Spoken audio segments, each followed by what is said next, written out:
Because one of the reasons that your economic plan has come under such scrutiny is because of your record as governor of Minnesota, which you and I have wrestled with a couple of times already. Let's try it again. You say that you balanced the budget without raising taxes.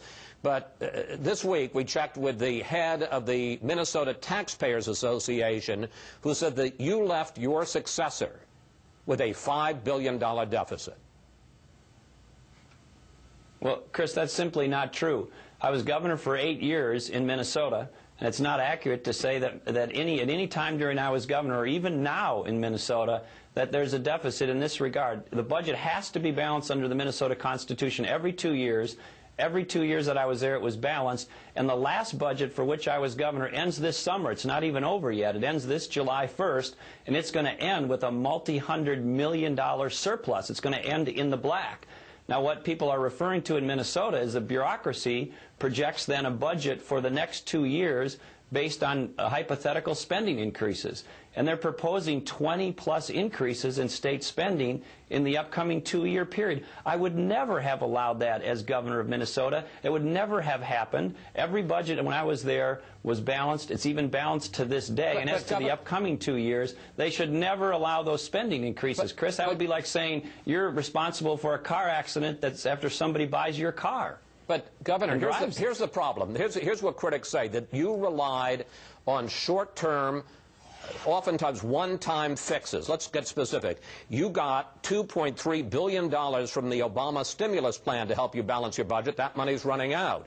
You got $4 billion because you delayed paying local school districts, money that is still owed to those local school districts. And because you held up state aid, they say local property taxes shot up. The year that you came into office, Minnesota landowners paid $5.1 billion in property taxes. The year you left, they paid more than $8 billion, Governor.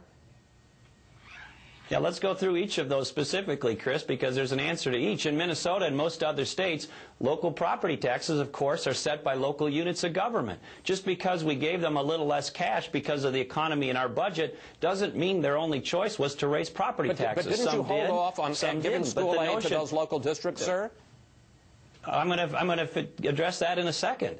But the idea that local property taxes, we force them to go up or we raise them, that's simply not true. That's a local decision. They can decide either to cut spending or raise taxes. But that's not something the state did. Because wasn't part of that, sir, because the state wasn't giving the localities the state aid you were supposed to for schools. When you talked about local aid, I'll get to the school in just a second. So on the second issue of using the stimulus money, if the federal government is stupid enough to give it to us, we're going to be smart enough to take it. And by the way, Minnesota is a net subsidizer of the federal government. For every dollar we send out there, we only get 73 cents back. So we're actually paying the bill for the rest of the nation or dramatically subsidizing it. And as to the school payment shift, I was the one that said make it permanent. I unallotted those school payment monies. The legislature wouldn't make them permanent. I was going to say, you made that proposal to delay it, and they said no. The state legislature voted you down on that. And then I did it through executive action, and then I asked them to make it permanent subsequently, so it would be a permanent cut or reduction or rescheduling of those payments, and the legislature refused to do it, but now they're going to do it. Okay. They're going to take my advice, and they're going to do it even after I'm gone. So this idea that somehow, I didn't propose them to make permanent is not accurate. Let's talk, we could go into this. You know what? I suspect there'll be a fourth round on your Minnesota record. But let me talk some 2012 politics with you before we run out of time. What do you think of the decision by Mitt Romney and Jon Huntsman to skip the Iowa straw poll in August and to downplay the Iowa caucus? Well, each candidate and campaign has to make their own strategic and tactical decisions in that regard. I can just tell you what I think. I think if you're going to be a leading candidate for President of the United States, you got to compete in these early states, all of them, and compete well. And that's what we intend to do. We're committed to competing in Iowa and New Hampshire and South Carolina, and we plan to do well in those early states.